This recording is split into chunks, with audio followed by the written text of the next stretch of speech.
Admiral Nick Davis stood on the bridge of his flagship as reports came in from across the galaxy. Human ships were leaving their posts at every council station, trade route, and colony. The withdrawal was happening faster than he had expected. "Admiral, we have 17 human vessels reporting ready for the Kepler 442b rescue mission," said Commander Ryan Walsh.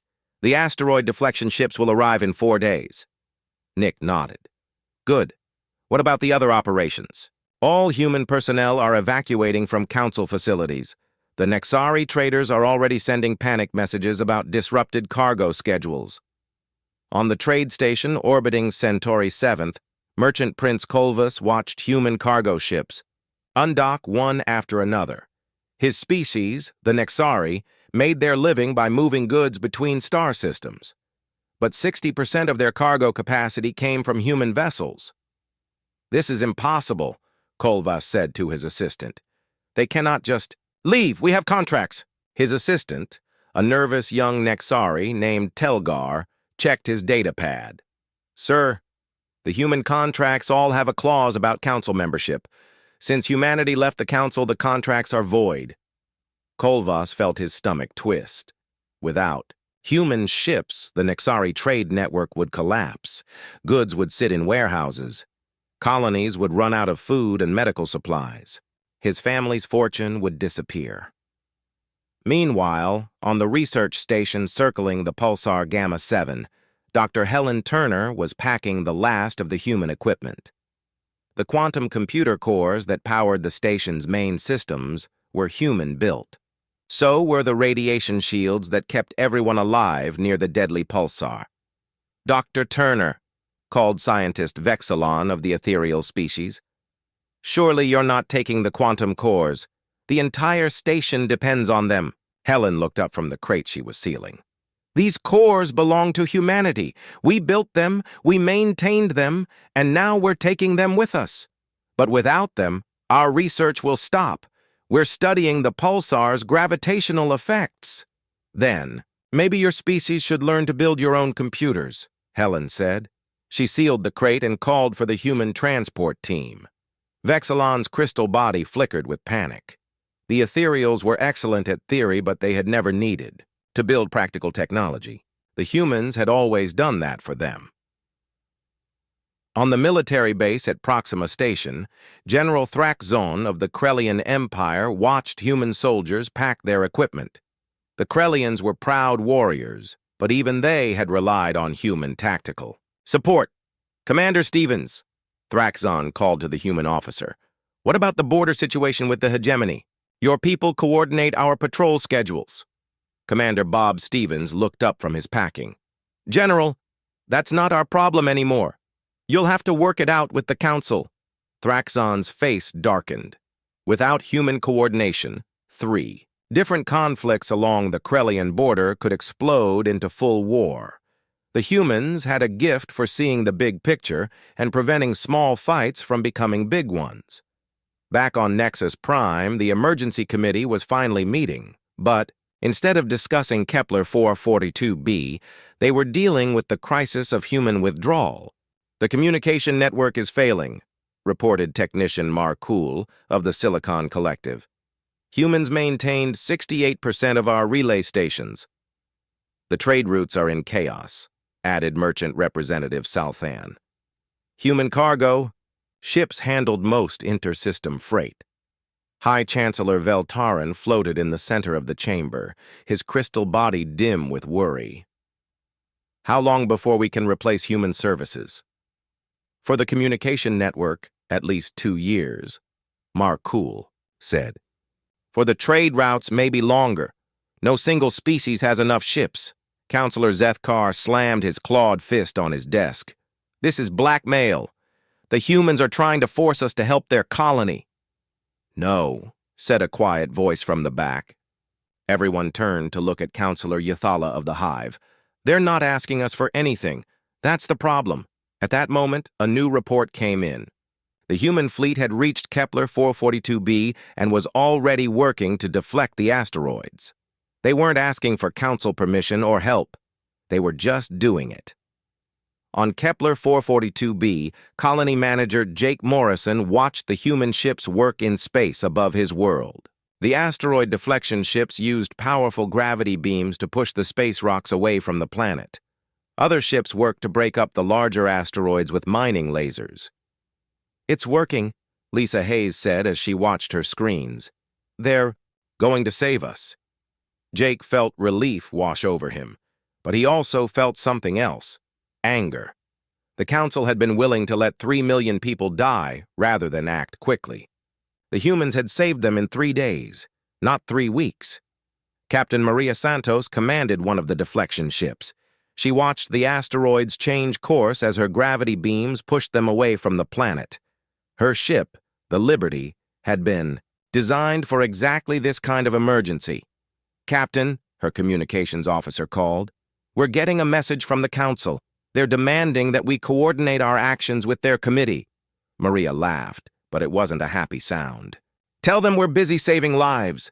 Maybe they can form a committee to study our response after we're done." Down on the planet, 3 million people continued their daily lives. Children went to school. Adults worked in the mines. None of them knew how close they had come to death, or that their own species had saved them while the galactic government talked. The rescue operation took 4 days. When it was over, the asteroid threat was gone. Kepler 442b was safe.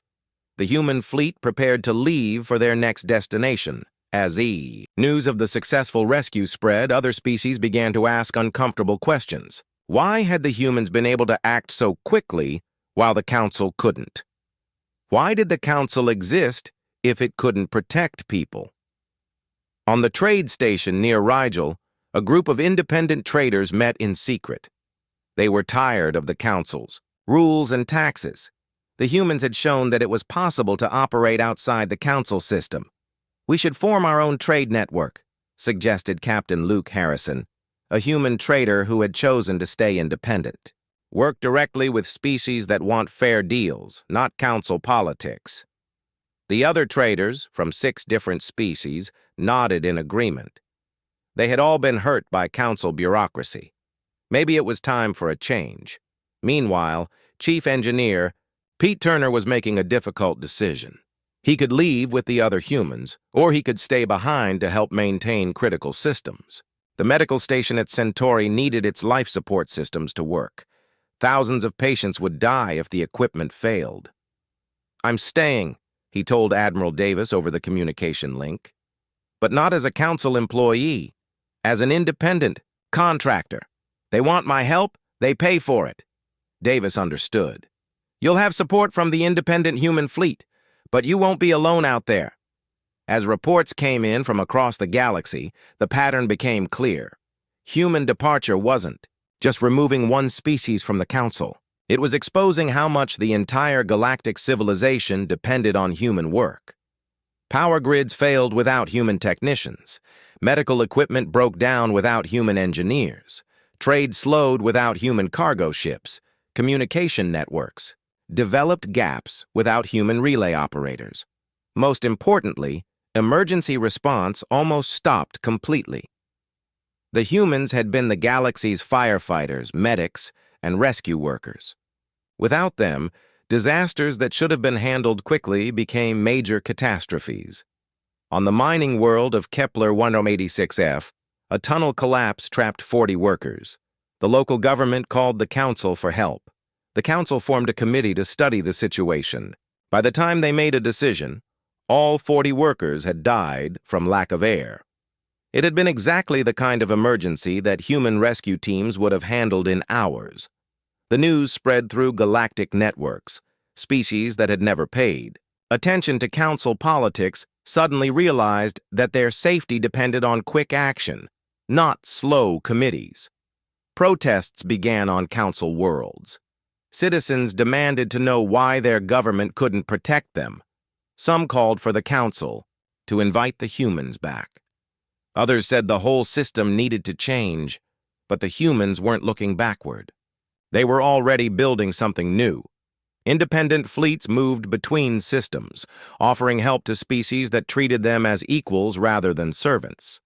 The Kepler 442b rescue had sent a message across the galaxy. Humanity would still help. Those in need, but only on their own terms.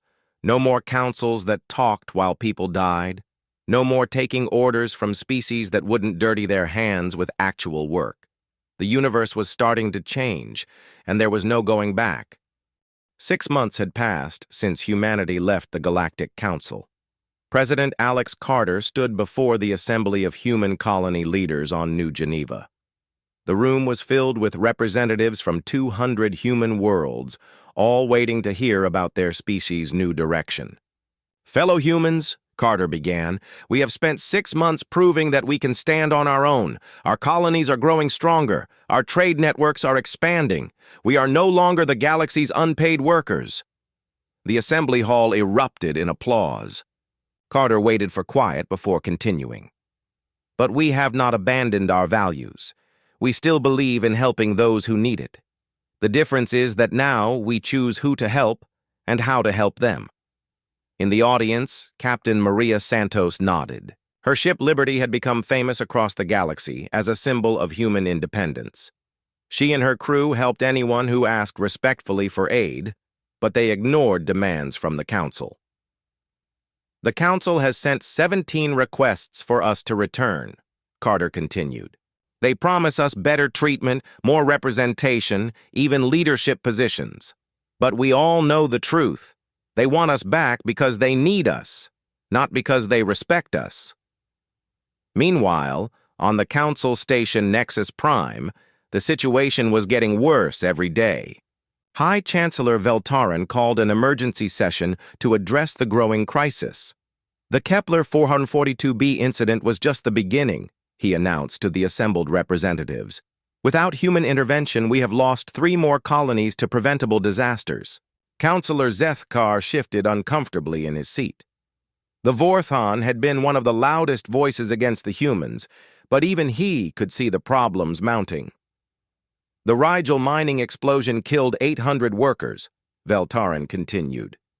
"The plague on Vega 3 spread unchecked for weeks. The pirate attacks on the Centauri trade route have tripled."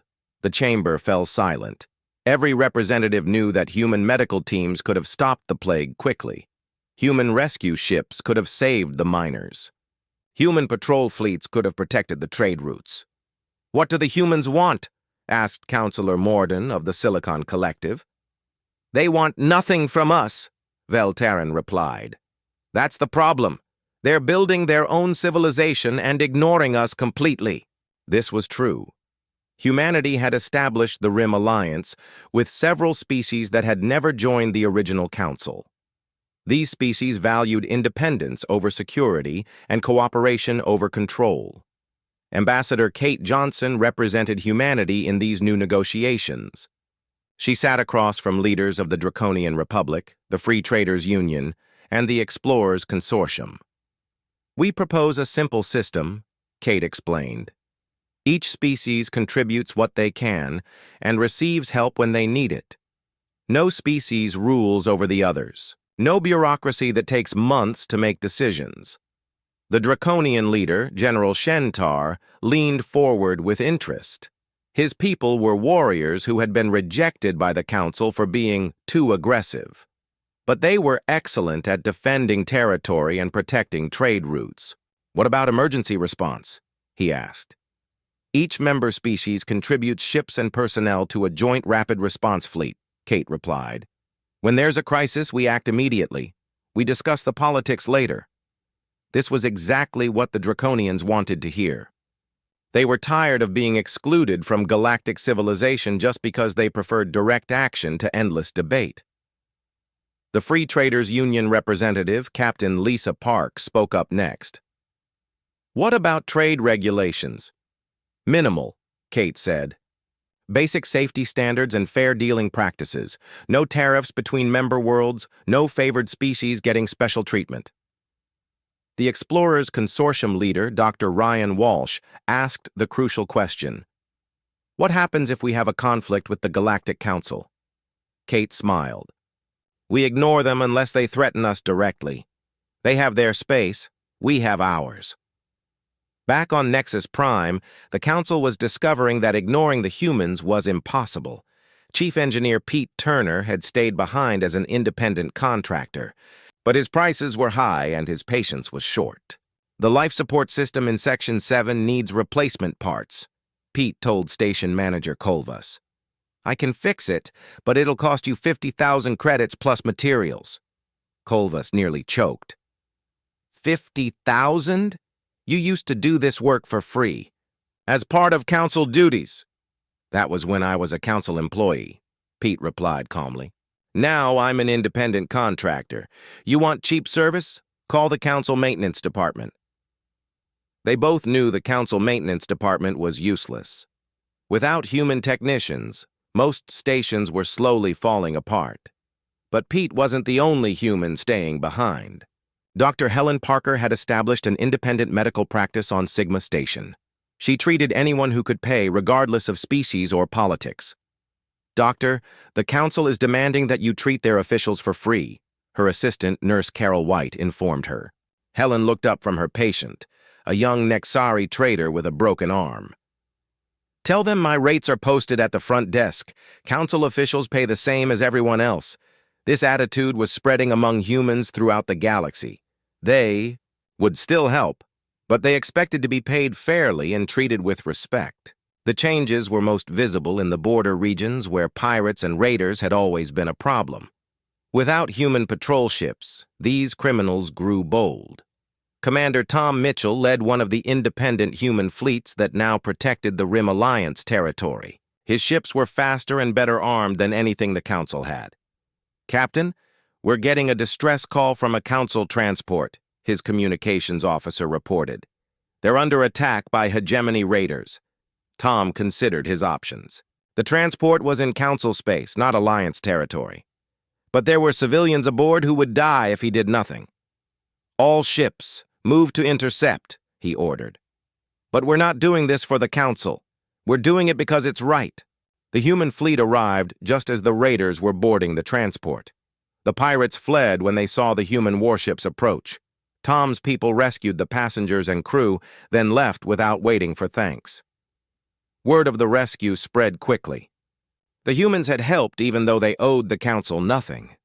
This confused many Council species who thought the humans had abandoned all their principles, but it sent a clear message.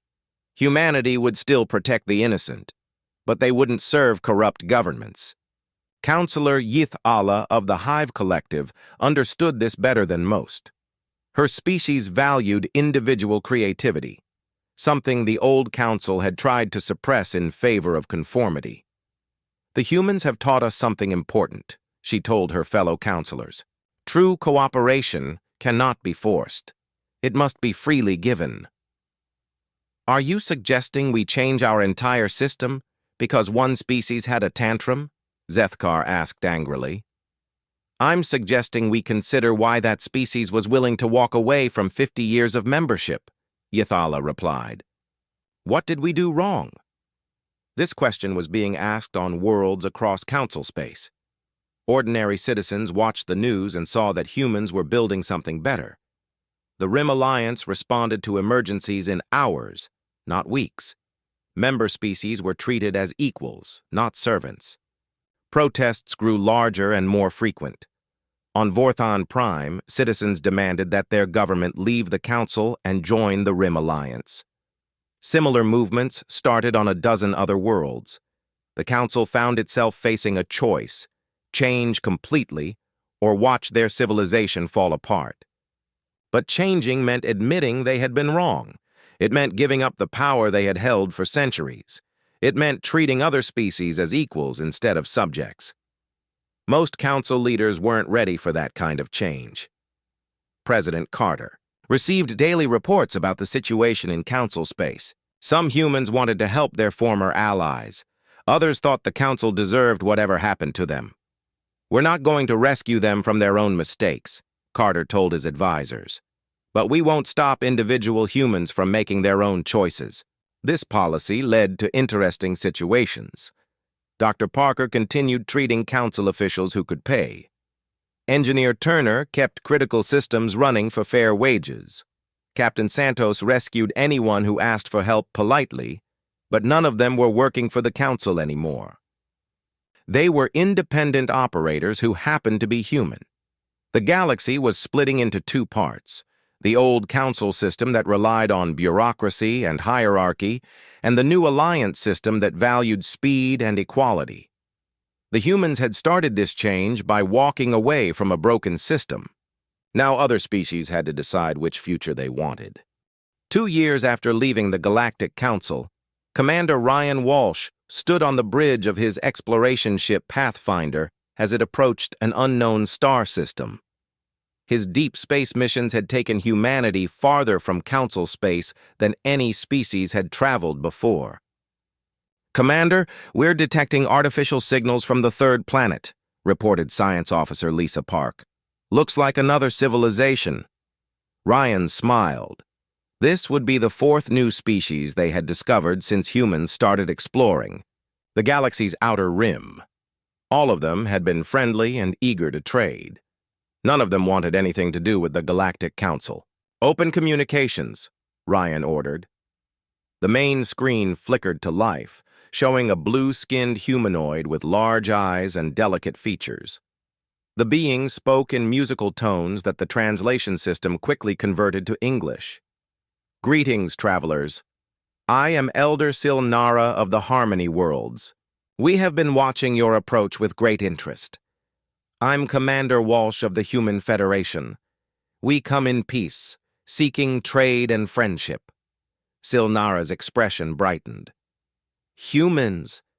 We have heard stories about your species from other travelers. You are the ones who left the old council to build something better." Ryan was surprised. "You know about the council?" "Oh, yes. They contacted us many years ago, demanding that we join their organization. We refused. Their representatives were unpleasant. They seemed to think that all species should serve their system." This was a pattern Ryan had seen before. The Council's expansion efforts had often been heavy-handed, alienating species that might have been natural allies. "Would you be interested in learning about the Rim Alliance?" Ryan asked. Meanwhile, back in Council space, the situation continued to deteriorate. Ambassador Kate Johnson was meeting with representatives from 3 Council worlds that wanted to leave and join the Alliance. The meeting took place on Neutral Station, a human-built facility that served as a diplomatic center for the Rim Alliance. The station's design was different from Council architecture, more open, less imposing, with meeting rooms instead of throne chambers. "The people of our worlds are demanding change," said Delegate Marthon from the Silicon Collective. "Our government can no longer ignore their voices." Kate nodded sympathetically. The Silicon Collective had always been practical people who valued efficiency over politics. They were natural allies for humanity. "What about your obligations to the Council?" Kate asked. "What obligations?" replied Delegate Shenkar from the Draconian Republic. "The Council takes our taxes and gives us nothing in return. When pirates attacked our trade routes, we had to defend ourselves. When plague hit our colonies, we had to find our own doctors." The third delegate, Yothmiran from the Peaceful Assembly, spoke quietly. "Our people are tired of being ignored. The Council only listens to the powerful species. Small worlds like ours might as well not exist." Kate understood their frustration. The Council system was designed to benefit the founding species while keeping everyone else in supporting roles. It was exactly why humanity had left. "The Rim Alliance operates differently," she explained. "Each member world gets one vote regardless of size or power. Decisions are made by majority rule, but minority rights are protected." As they talked, an urgent message arrived from the Deep Exploration Fleet. Commander Walsh had made contact with a species that called themselves the Observers. The message was unusual enough that Kate forwarded it directly to President Carter on New Geneva. Within hours, a high-level diplomatic team was on its way to the contact site. The Observer's ship was unlike anything humans had ever seen.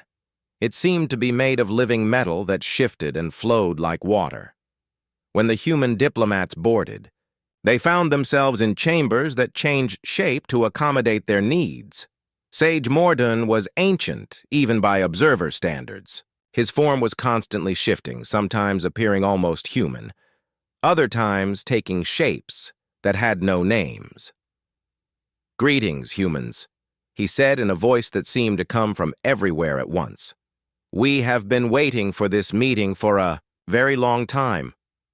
President Carter, who had come personally for this historic contact, was puzzled. "Waiting for us? But we've never met your species before."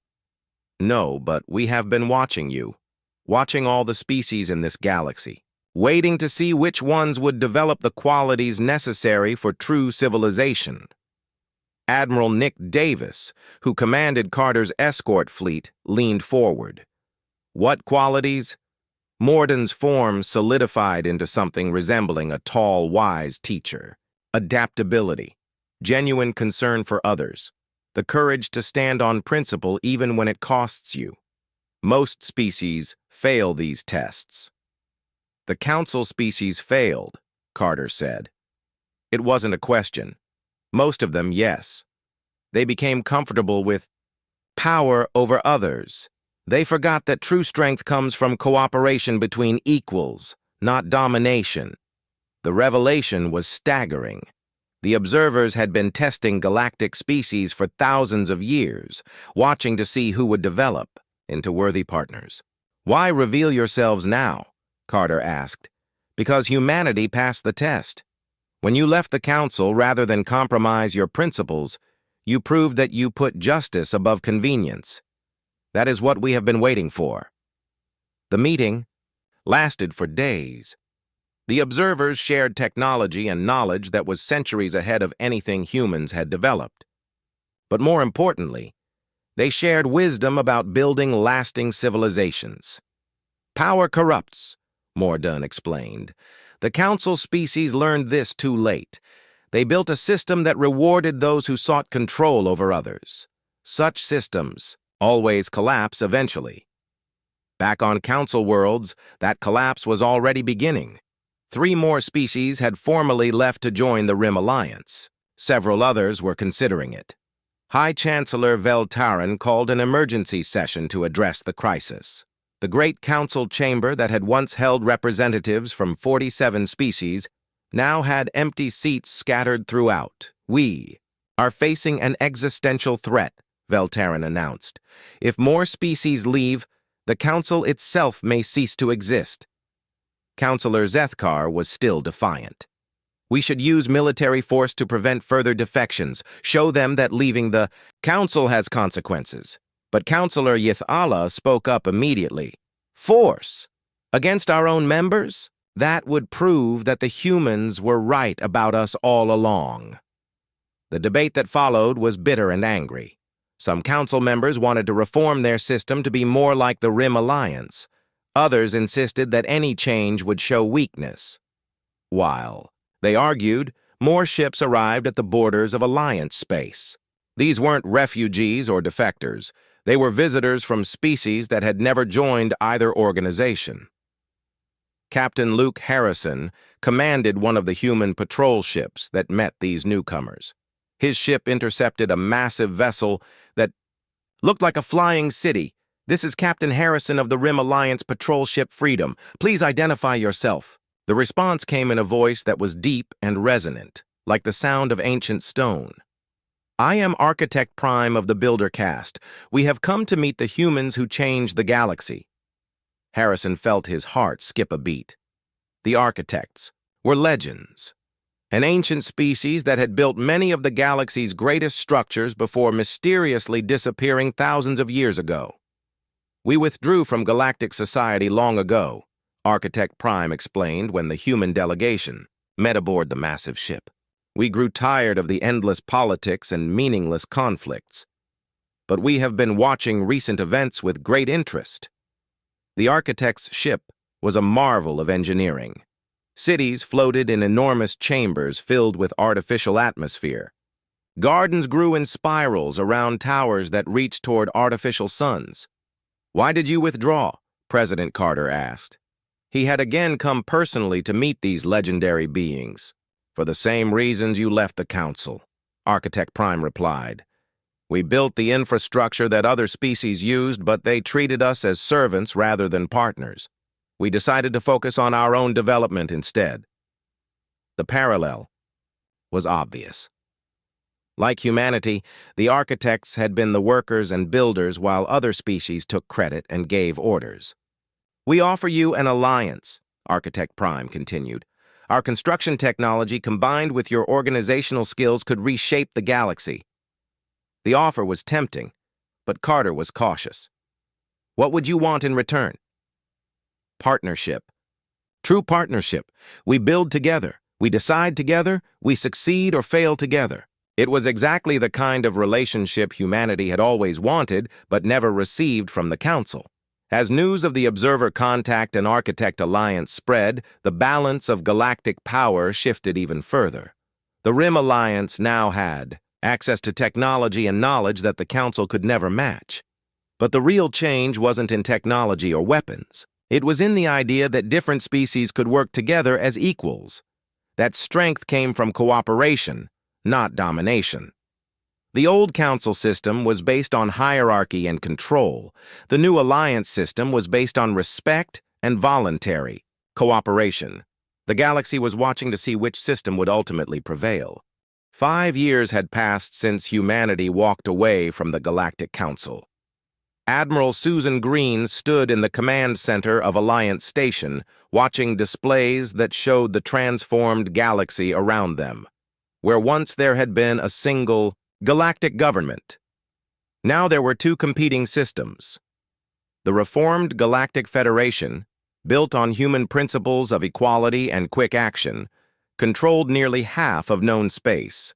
The Imperial Council, made up of species that preferred the old hierarchical system, controlled most of the rest. "Admiral, we are receiving the quarterly report from all Alliance sectors," reported Commander Tom Mitchell. "Emergency response times are down to an average of 6 hours across all member territories." Susan smiled. 6 hours. The old Council had taken 6 weeks to respond to most crises if they responded at all. "What about the border regions?" she asked. "Peaceful. The Imperial Council hasn't made any aggressive moves in 18 months. They seem to be focused on their own internal problems. Those problems were severe. Without human technical support, Imperial Council infrastructure was slowly failing. Their response to emergencies remained slow and bureaucratic. More species left to join the reformed Federation every month. On New Geneva, Chancellor Zara Phillips was preparing for the weekly assembly meeting. She had been elected by representatives from all member worlds, not appointed by backroom politics like the old Council leaders. The assembly hall was different from the old Council chamber. Instead of elevated thrones and separated sections for each species, there were simple chairs arranged in a circle.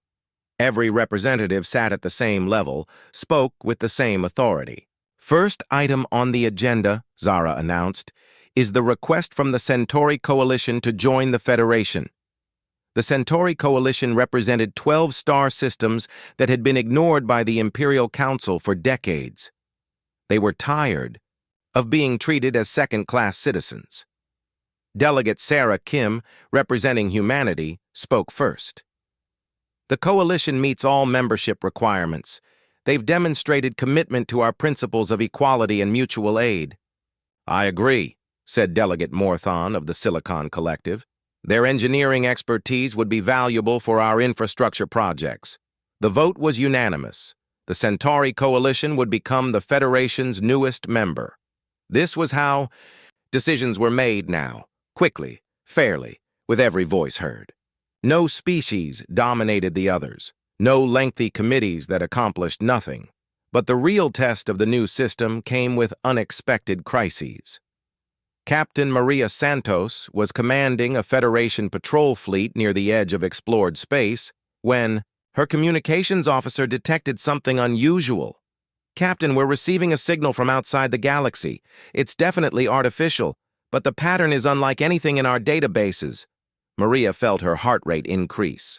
A signal from Outside, the galaxy meant contact with completely unknown aliens. This could be a first contact situation more important than anything in galactic history. "Send the signal to Alliance Command immediately," she ordered, "and prepare the fleet for anything." Within hours, the Federation's rapid response system was in action. Scientists, diplomats, and military officers from dozens of species converged on the signal's location. The old council would have spent months forming committees and arguing about procedures. The Federation acted immediately. President Alex Carter arrived aboard the flagship Endeavour to oversee humanity's role in this historic moment. With him came Ambassador Kate Johnson and Admiral Nick Davis. "What do we know about the signal?" Carter asked as they approached the fleet. "It's coming from the direction of the Andromeda Galaxy," replied Dr. Ryan Walsh, the Federation's chief science officer. "The message is a distress call. Someone out there needs help." Carter looked at the assembled fleet around them. Human ships flew alongside vessels from the Silicon Collective, the Draconian Republic, the Harmony Worlds, and a dozen other species, all working together as equals. "How far is Andromeda?" he asked. 2.5 million light-years, Dr. Walsh replied. "But with observer technology and architect engineering, we could build ships capable of making the journey." It was an incredible proposal. An expedition to another galaxy would be the greatest adventure in the history of any known species. "The decision belongs to the Assembly," Carter said. "But if they approve it, humanity will be proud to participate." While the Federation debated this momentous decision, the Imperial Council was dealing with more immediate problems. 3 more systems had declared independence in the past month. The Council's authority was collapsing. Former High Chancellor Veltaran had been removed from power by his own people. The Ethereals blamed him for losing the humans and causing the current crisis. His replacement, Chancellor Keth Morin, was making desperate attempts to restore Council authority. But the harder he tried to control member species, the more they wanted to leave. In a private meeting with his advisors, Keth Morin considered an unthinkable option. "What if we asked the humans to come back?" he suggested quietly. His advisor, Counselor Zarthek, was shocked. "Come back? After everything we said about them?" "Look around," Keth Morin replied bitterly. "Half our territory is gone. Our infrastructure is failing. Our emergency response is a joke. Maybe we were wrong about the humans." But Zarthek shook his head. "It's too late for that. The humans have built something better than what we offered them. Why would they want to return to being our servants?" This was the cruel irony of the situation. The Council finally understood the value of what they had lost, but they had lost it forever. Meanwhile, Captain Luke Harrison was leading a diplomatic mission to the Imperial Council border. A group of Council worlds had secretly requested Federation aid in dealing with a plague outbreak. The Council government had forbidden any contact with the Federation, but local authorities were willing to ignore those orders to save lives. "This is Harrison to Federation medical ship Mercy," Luke called over his communication system. "You are cleared to proceed to Vega 7. The locals will provide escort." Dr. Helen Parker commanded the medical ship. She had been treating plague outbreaks for 30 years, first as a Council employee and now as a Federation officer. "Understood, Captain Harrison. Beginning medical relief operations now." The plague was contained within a week. Federation medical teams worked alongside local doctors to treat the sick and prevent further spread. The old Council medical bureaucracy would have taken months to approve the treatment protocol. When news of the successful medical mission reached other Council worlds, it triggered a wave of similar requests. Species throughout Imperial Council territory began secretly asking for Federation help. The Council government tried to stop these contacts, but they lacked the resources to patrol their own borders effectively. More and more worlds began operating independently of Council authority. On New Geneva, the Assembly was debating the intergalactic expedition proposal. Representatives from 43 different species were participating in the discussion. "This mission would be the ultimate test of our principles," argued Delegate Yithala, who had left the old Council to join the Federation. "Can we work together?" To help unknown aliens in another galaxy? The risks are enormous, cautioned Delegate Shenkar of the Draconians. We know nothing about what we might encounter. But Delegate Sam Collins of Humanity spoke for many when he said, "That's exactly why we have to go. Whoever sent that distress signal needs help. It's what we do." The vote was close, but the mission was approved. The Federation would build ships, capable of traveling to another galaxy. Construction began immediately at architect shipyards throughout Federation space. The Observer provided advanced propulsion technology. Human engineers coordinated the massive project. Silicon Collective computers calculated navigation routes. It was the largest cooperative effort in galactic history, involving every member, species of the Federation. As the ships took shape, delegations arrived from Imperial Council territory. Former High Chancellor Veltarin himself came to Federation headquarters to request a meeting. President Carter agreed to see him, though he brought Admiral Davis and Ambassador Johnson for support. Veltarin looked older and more tired than Carter, remembered. His crystal body was dim, and his movements were slow. "President Carter," Veltarin began, "I have come to apologize." Carter was surprised. Ethereals rarely admitted mistakes. When Ambassador Collins walked out of our chamber 5 years ago, I thought he was being childish, Veltarin continued. I believed the council system was superior to anything humans could build. He paused, his form flickering with what might have been shame. I was wrong. Completely wrong. You have built something better than what we had. Your Federation responds to crises while we still form committees. Your member species work together while ours plot against each other. Admiral Jake Morrison stood in the command center of Luna Base, staring at the massive screen that showed the dark space beyond Earth's moon. The red warning lights flashed across his face as his officers rushed around him. Something big was coming through the communication arrays, and it was not good news. "Sir, we have an incoming transmission from outside the solar system," called out Lieutenant Commander Lisa Taylor from her station. Her voice was steady, but Jake could hear the worry underneath. "It's coming from multiple sources at once." Jake walked over to her station and looked at the readings. 12 different signals were coming in from 12 different directions, all perfectly timed to arrive at exactly the same moment. This was not a coincidence. This was planned. "Put it on the main screen," Jake ordered. The entire command center fell silent as the transmission began to play. The screen filled with 12 different alien faces, each one more strange than the last. Some had scales, others had fur, and one looked like it was made of living crystal. But all of them had the same cold expression as they stared directly at the camera. The creature in the center spoke first. Its voice was deep and rumbling, translated by the computer into perfect English. "I am High Commander Zephyros of the Galactic Council. We speak for the 12 ruling species of this galaxy. You will listen carefully, humans of Earth." Jake felt his stomach drop. First contact with alien life was supposed to be a moment of celebration for humanity. Instead, it felt like a death sentence. "Your species has been expanding beyond your home system for the past 50 years, Zephyros continued. You have built colonies on 17 worlds and established mining operations on 43 asteroids. This expansion ends now." The alien's words hit the command center like a physical blow. Jake could hear his officers shifting in their seats, some of them cursing under their breath. Humanity had worked so hard to reach the stars, and now they were being told to stop. "The Galactic Council has observed your species for decades," another alien spoke up. This one had bright blue skin and 4 arms. "You reproduce too quickly. You consume resources without thought. You build weapons instead of art. You are a threat to the peace of this galaxy." Jake clenched his fists. Every word felt like an insult, but he knew he had to stay calm. Losing his temper would not help humanity right now. Zephyros took control of the conversation again.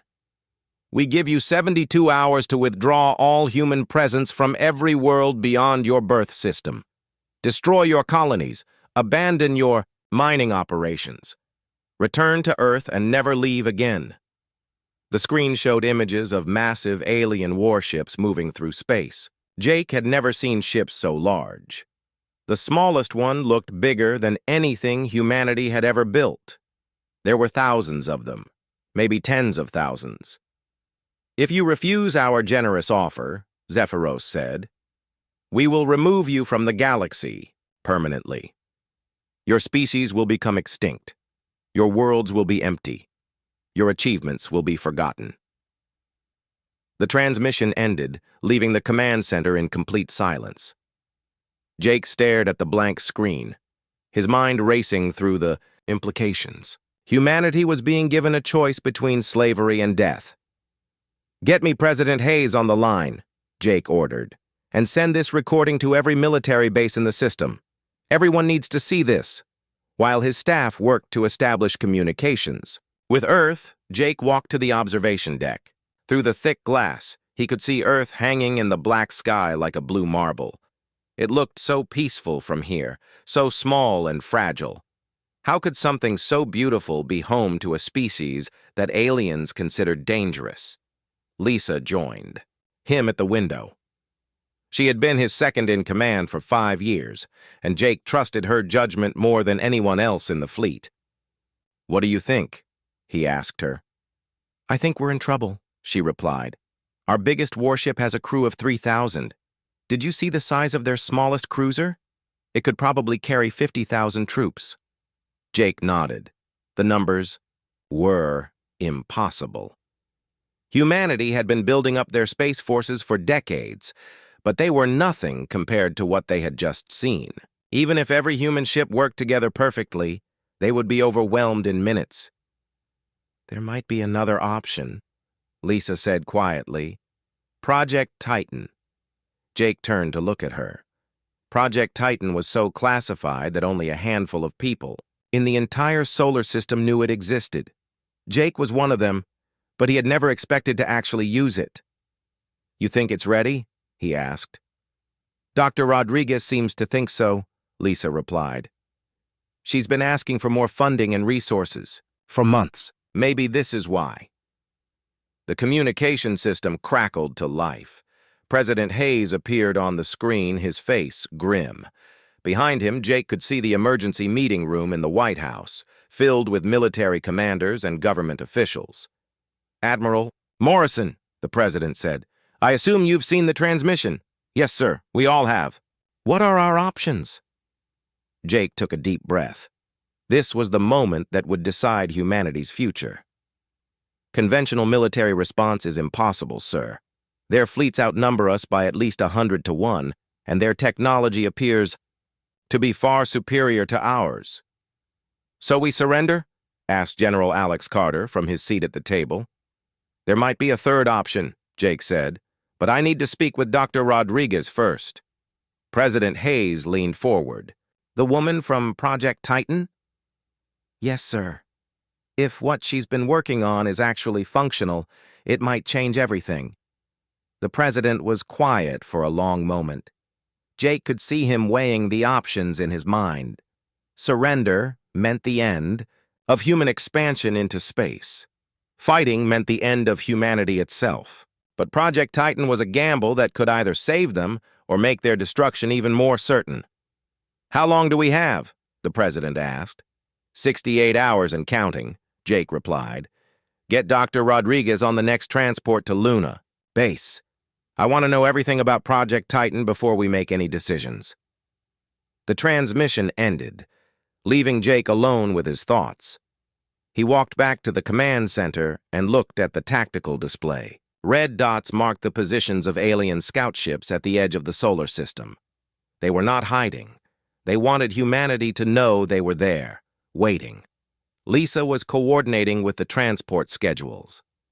Dr. Rodriguez will be here in 6 hours, she reported. Her entire team is coming with her. Jake nodded. 6 hours to wait, and then they would learn if humanity had any hope of survival. He had heard rumors about Project Titan for years. Some people said it was a new type of weapon. Others claimed it was a revolutionary propulsion system. A few whispered that it was something so radical that it would change the nature of space warfare forever. As he watched the alien ships on the display, Jake hoped the rumors were true. Because if Project Titan was just another conventional weapon system, humanity was about to become extinct. The galaxy had made its position clear. There was no room for a species like humanity among the stars, but Jake had seen what humans could accomplish when their backs were against the wall. They had survived ice ages and world wars. They had built cities and reached for the moon. Maybe, just maybe, they had built something that could surprise a galaxy full of enemies who thought they knew everything about warfare. The countdown clock on the main screen showed 67 hours and 53 minutes remaining. Time was running out, but Jake was not ready to give up on humanity's future among the stars. Carter remained silent, letting the former chancellor continue. "I have a request," Velterran said. "The Ethereal Republic wishes to withdraw from the Imperial Council and apply for membership in the Federation." It was a stunning reversal. The Ethereals had been one of the founding species of the original Council. Their departure would probably destroy what remained of the Imperial system. "What about your obligations to the Council?" Carter asked. "What Council?" Velterran replied sadly. "Half our members have already left. The rest spend their time arguing about who's to blame for our failures. We're a dead,